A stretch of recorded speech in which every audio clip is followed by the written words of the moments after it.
Pelaksanaan tes seleksi pegawai pemerintah dengan perjanjian kerja, PPPK, tahap 1 menuai banyak reaksi dari kalangan guru honorer. Meskipun usulan penambahan afirmasi sudah diakomodir, bahkan permohonan penundaan pengumuman pun sudah dikabulkan. Namun forum guru terbesar ini masih menyampaikan ketidakpuasannya. Ketum Pengurus Besar Persatuan Guru Republik Indonesia, PBPGRI, Unifah Rosyidi menyampaikan, pihaknya menerima sekitar 19.752 aduan berisikan keluhan, tanggapan, kekecewaan, dan masukan dari para guru honorer dari berbagai daerah di seluruh Indonesia.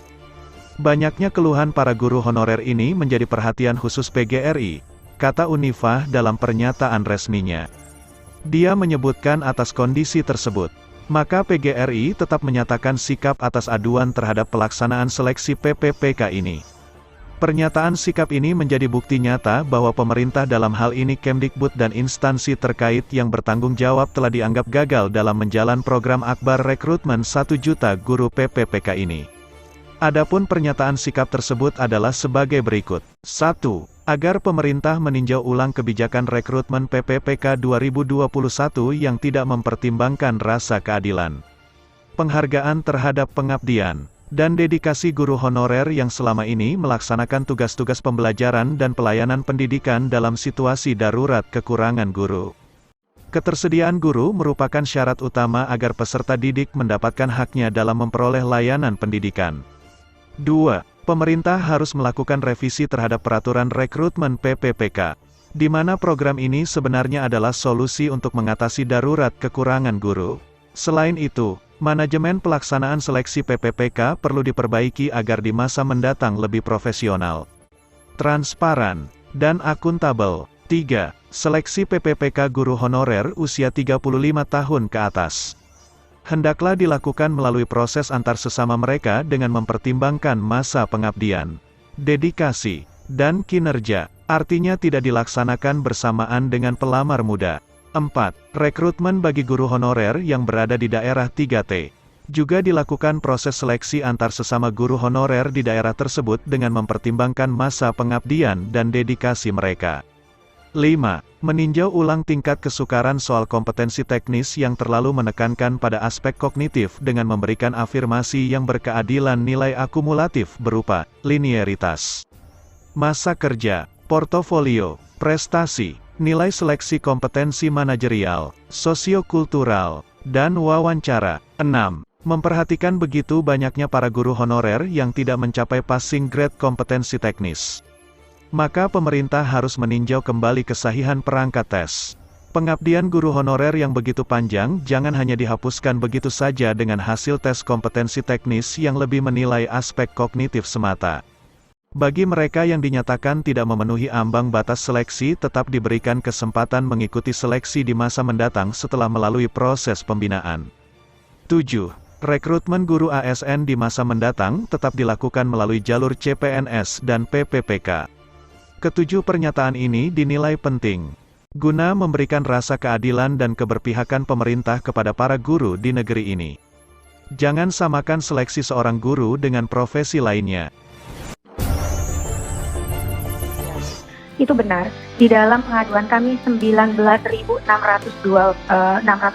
pengaduan, dan kita sudah tutup pengaduan itu, menunjukkan angka yang sama, jadi 1,27% dari yang lulus dari afirmasi yang ada sekarang. Jadi kalau kita hitung 600.000 sekarang yang 600.000 yang ikut, jadi paling 6.000 yang akan lolos. Itu kalau dengan model pola sekarang. Jadi sama persis dengan Mas Huda yang tadi angka-angka yang disampaikan itu pertama. Kedua, bahwa ini rekrutmen ini sangat tidak berkeadilan. Jadi PGRI itu ingin kembali kepada Permenpan nomor 18. Zaman kemarin, pada waktu pertama kali PPP3K disampaikan, kami diundang oleh Bapak Presiden dan dilanjutkan dengan dialog. Jadi saya akan mengajak dan saya memohon dengan segala hormat untuk dapat berdialog dengan Pak Menpan, karena kami dialog-dialog panjang itu melahirkan sebuah formasi yang luar biasa bagus, di mana angka sekarang ada satu yang dipakai, yaitu 100% untuk afirmasi sertifikasi. Itu usulan kami dahulu. Jadi benar kata Mas Huda tadi, bahwa seharusnya sekarang adalah yang berkeadilan. Jadi aneh sekali kalau orang mau dilihat pengabdian, kecintaan, kemerdekaan alam pikir para siswa sekarang dipotong hanya karena hasil tes. Nasib mereka di stop atau diberhentikan karena hasil tes. Sementara kita sendiri UN dan lain sebagainya itu kita sudah mengatakan bahwa anak-anak itu lulus berdasarkan kelulusan anak-anak itu tidak bisa didasarkan oleh hasil tes. Nah, ini pengabdian panjang ini harus diperhitungkan. Jadi di luar yang skema-skema yang tadi ya, kami di samping afirmasi ingin diperbaiki, kami juga ingin ada semacam tadi bagaimana misalnya pengalaman kerja, portofolio, kinerja, atau penghormatan kepada para guru. Jadi ini dulu pernah diselesaikan, pernah yang kemudian hasilnya K2 yang kemarin lulusan K2. Beberapa hal itu adalah hasil diskusi panjang kami, dialog kami dengan Pak Menpan. Dan saya berharap Pak Menpan ini pasti saya tahu orang sangat baik. Dan jangan hanya nanti mendengar dari bawahnya, ya, yang dari bawahnya itu ngomongnya sangat tidak enak kalau di Twitter di mana-mana. Saya menahan diri untuk tidak mengatakan sesuatu. Tapi hari ini darurat darurat guru. Sampai hari ini Indonesia sampai di sini adalah jasa para honorer juga yang puluhan tahun mengabdi. Jadi kami minta ada semacam perbaikan regulasi, ya, ada semacam kebijakan-kebijakan yang tadi. Kalau Mas Huda mengatakan ada jalur ini, jalur itu kita sangat setuju. Dan saya bersiap untuk berdialog dengan Pak Menpan, ya, untuk merevisi dan untuk melihat. Cobalah lihat guru itu yang kinerjanya yang dilihat, dedikasinya yang dilihat, ya. Saya melihat itu tes, Mas. Tesnya itu misalnya matematika, 120 menit 100 soal. Tesnya itu sama seperti tes untuk Olimpiade. Olimpiade matematika. Olimpiade matematika. Jadi saya bilang jangan terlalu banyak gimmick, jangan terlalu banyak basa-basi.